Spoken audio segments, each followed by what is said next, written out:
one of the most popular entertainment industry in Asia is Korean entertainment industry. Banyak nih spacemate yang mungkin sepanjang pandemi ini gitu ya, mulai jatuh cinta sama Korean drama. Nonton gitu ya, berbagai macam rilisan baru dari musik-musik yang luar biasa, punya bias-bias baru untuk K-popnya, atau mungkin hobi sama K-foodnya, K-beauty-nya, atau mungkin K-gadgetnya juga, gitu luar biasa sekali. Kita semuanya penasaran, makanya bintang tamunya spesial ini menjadi tamu spesial kita untuk mendiskusikan tentang bahasan ini tentu saja. Here with us today, joining us virtually, and we'll greet all of you space mates. He's a singer, songwriter, and also entrepreneur. And for me, he's a podcast superstar. Joining us for Compass Fest Navigate, this is the one and only Eric Nam.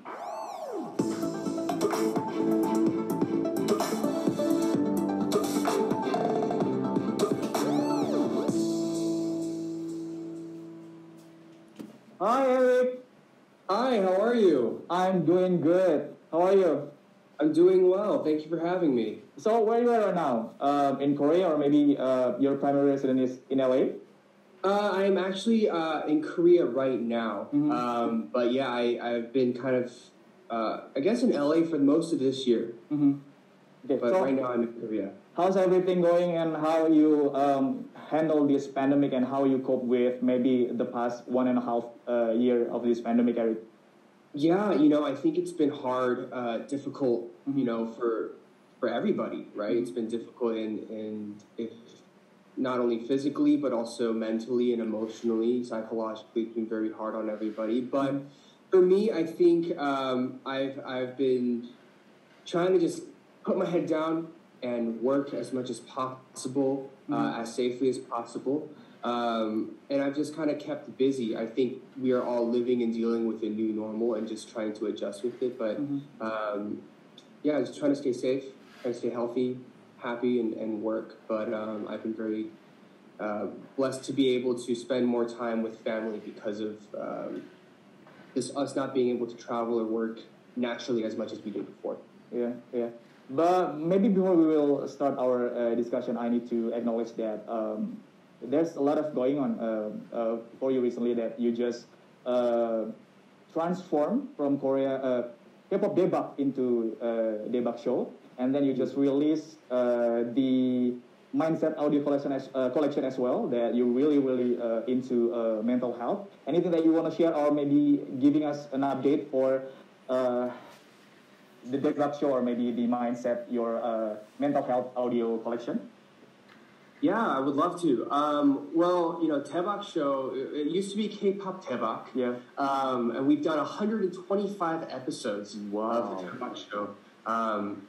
And, I think naturally I started to just call it Tebak show because it was easier. But then I realized that I wanted to expand the conversations beyond just K-pop. There are so many interesting, fascinating people in the world. And we'll still bring on, incredible artists and musicians and singers in K-pop, but also allowing the show to kind of be a place where East meets West, where people from all over the world can come together around their, great conversation. And I'm just lucky and blessed enough to be a part of leading those conversations. So it's been a lot of fun. And if you haven't done so, you can check it out on any streaming platform that has podcasts. Yep. And then, like you mentioned, recently at Dive Studios, we released a application called Mindset. And I just released my Mindset audio collection, and all the artists on there, we're talking about our lives, our autobiographies, about who we are, how we got to where we are, and also like the really great moments of our lives, but also the really dark, difficult, deep moments that are hard to talk about, but are important to talk about. And so I think we talk about, I talk about anxiety, and I think I talk about overworking and burnout. Tableau, who has Tableau of Epikai, who talks about depression and a lot of different loneliness things. Jay from Day 6 talks about anxiety and panic attacks. So the collections really range in terms of topic, but they're all around incredible artists and celebrities. And right now we have four people available on the platform, but we have a lot more to come in the coming weeks and months ahead. So we just relaunched with a brand new app. It looks beautiful. So if you have a chance, please check it out. And thank you for checking it out. Yeah. But I think a lot of SpaceMate with those your mindset audio collection will really resonate with your experience. And thank you for sharing that. And not long ago, actually, I think in the early 2020 that you have your show here. Jakarta is one of your part of your before we begin Asia tour, right? Okay. Yes. Anything that you still remember or maybe miss about Jakarta or Indonesia or maybe specifically about Jakarta? You know what? Like any time, I love going to Indonesia. I love going because there is such warmth and a great energy about being in Jakarta and Indonesia in general. And every time I leave or I go and visit, I don't know, I feel like I have some sort of healing. I know it's a very busy city. I know there's a lot of traffic. Yeah. It's really hot and a lot of things, but for me, I always leave feeling great, and I have great energy from Jakarta, and so I think that's the biggest thing that I miss, and also I get it from a lot of the fans. My fans there, they send me so much love and support, both online but also in person when we're able to do festivals or concerts, and so I definitely miss that, and also the food. Yeah, the food's so good, you know. So I'm hoping that, hopefully, maybe next year or the year after when things kind of go back to normal as much as we can, I'll be able to be there and reunite with everybody there soon. And you have the chance to try nasi kuning, right? The yellow rice. Yes, so good. Yeah, so good. My fans, I think they sent like so much food. They send so many gifts, so I get to try. I also get to, I think I did a couple shooting things there too, and I get to try a lot of good food, so it's always a place that I love visiting. Do you remember how to talk in Indonesian? You want to greet the SpaceMate in Indonesian? Can you help me here? Okay. Halo SpaceMate, apa kabar? Apa kabar? Okay, hello SpaceMate, apa? But like, I had a question, like, apa kabar is like the basic. What is that like? Is there like a cool like a slang? You wanna try the slang thing in Indonesia? Yeah. Okay. SpaceMate, jangan baper. One more time. Jangan baper. Jangan baper means not everything everything in this entire world need to use your feelings. Jangan baper. Okay. SpaceMates, jangan baper. Jangan baper. Jangan baper. Yeah. Jangan baper. Yeah. Jangan baper. Tommy ganteng. Okay? Did I say it okay? Yeah, that's good. Space, jangan baper. Yeah, jangan baper. And then you just repeat after me. Assalamualaikum, SpaceMates. Assalamualaikum, SpaceMates. And they will answer, Waalaikumsalam. Yeah, that's good, Air. Okay, let's just take a dive into our discussion. Asian families are really famous for nurturing ambition and also competitiveness.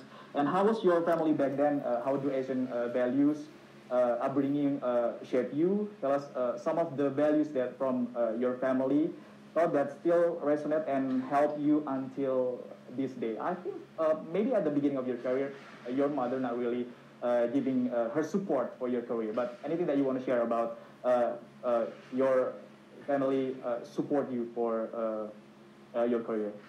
Yeah, I mean, I guess my parents always, from a very young age, instilled in me that I feel like any parent was like, I want you to be a doctor, a lawyer, or maybe an engineer or something.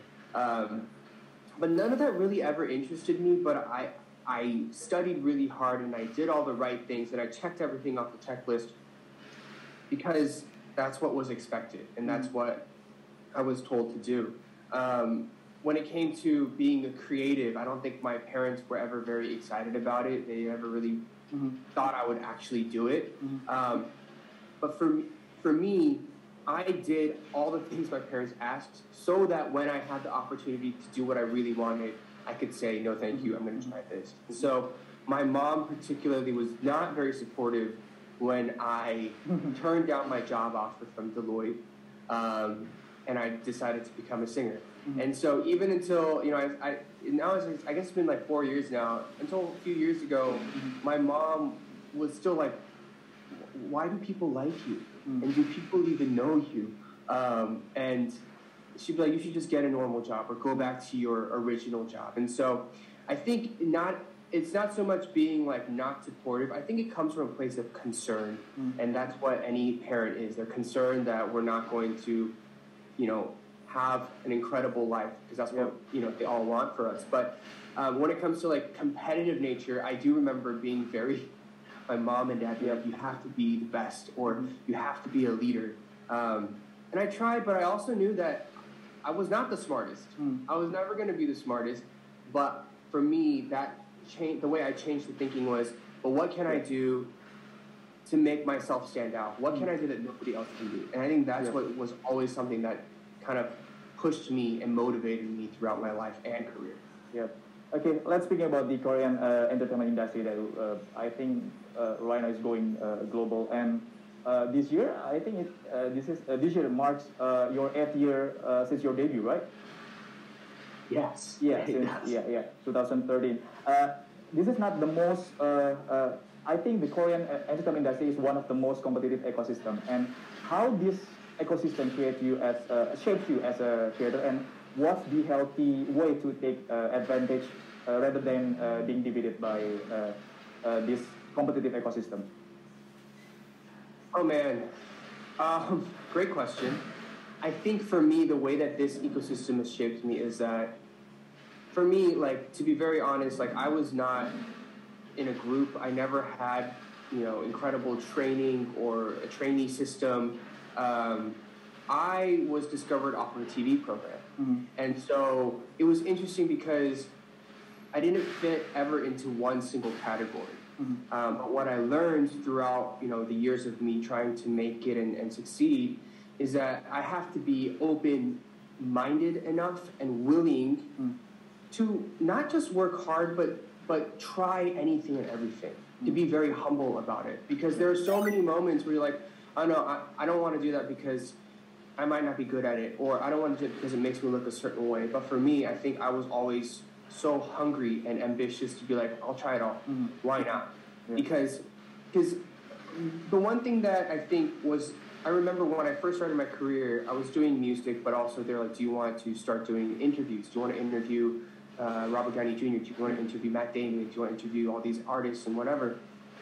And there was a conversation that says, if you do this, though, you might be seen as a reporter. You won't be taken seriously as a musician. Yeah. But for me, I saw it as an opportunity to say, okay, this is not exactly what I want to do, but it is a way for me to learn and to grow and to potentially turn this opportunity into something that can benefit me. And so I think it's through that I really started to get more TV shows. People started to know me more. And then now I have podcasts with over 100 episodes and all these different things. So if I did not start that, I don't know what I'd be doing now. Maybe I'd just be doing music, but I love the fact that I'm able to do so many things. Yeah.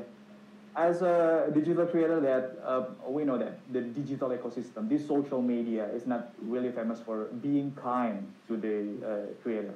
I know that maybe I still remember that you received so many hate comments during the "We Got Married" maybe, and then etc. And then how do you navigate your digital presence and also try to fight with the bad comments or maybe the haters and then maybe the hoax, and how to nurture a strong mentality in your digital platform?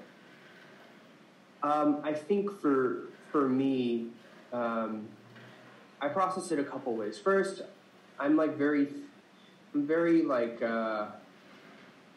lucky in the sense that I've seen friends who really get torn apart online, and I don't think I've been through anything like that, and God forbid, I hope I never do.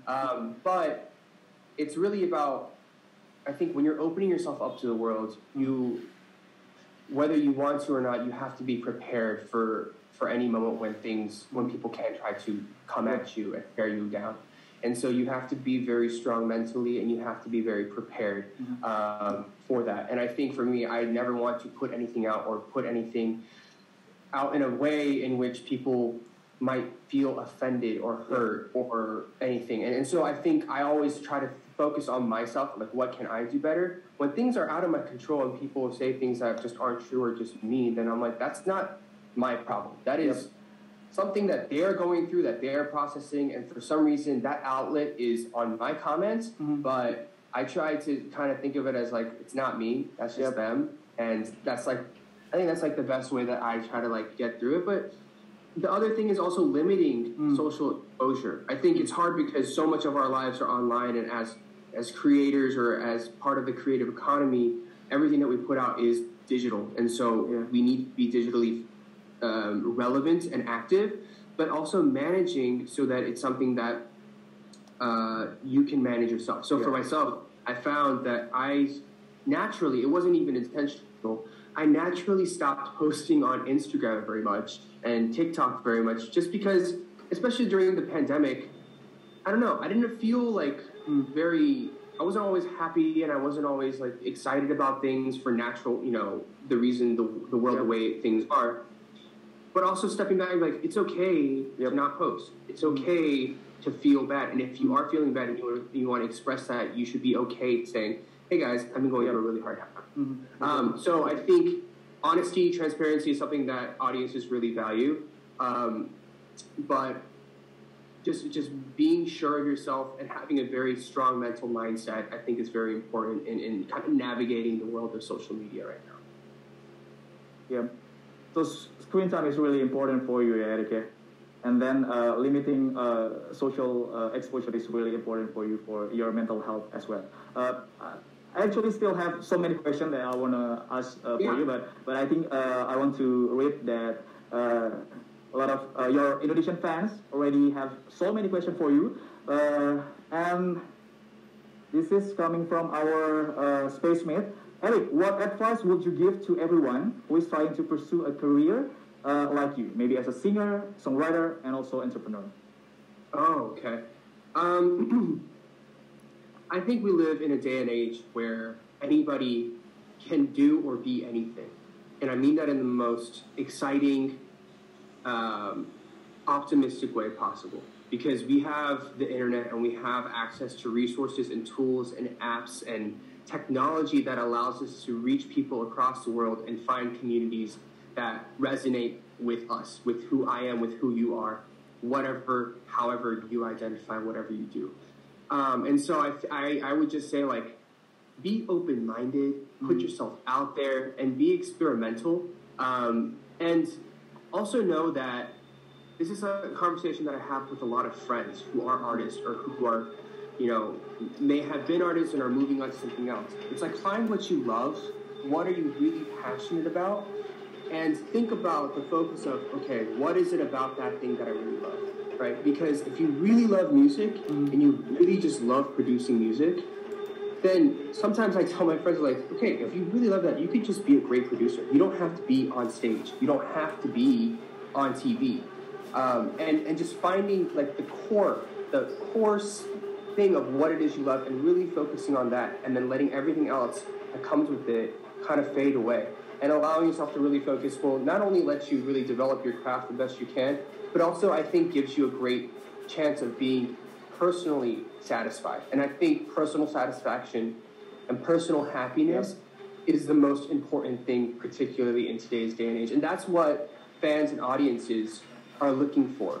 Because everything that's shiny and glittery and flashy, there's already so much of it. What they want, what people want, what I want, what fans want is the honest, open realness. And I think that comes from knowing yourself and really honing your craft.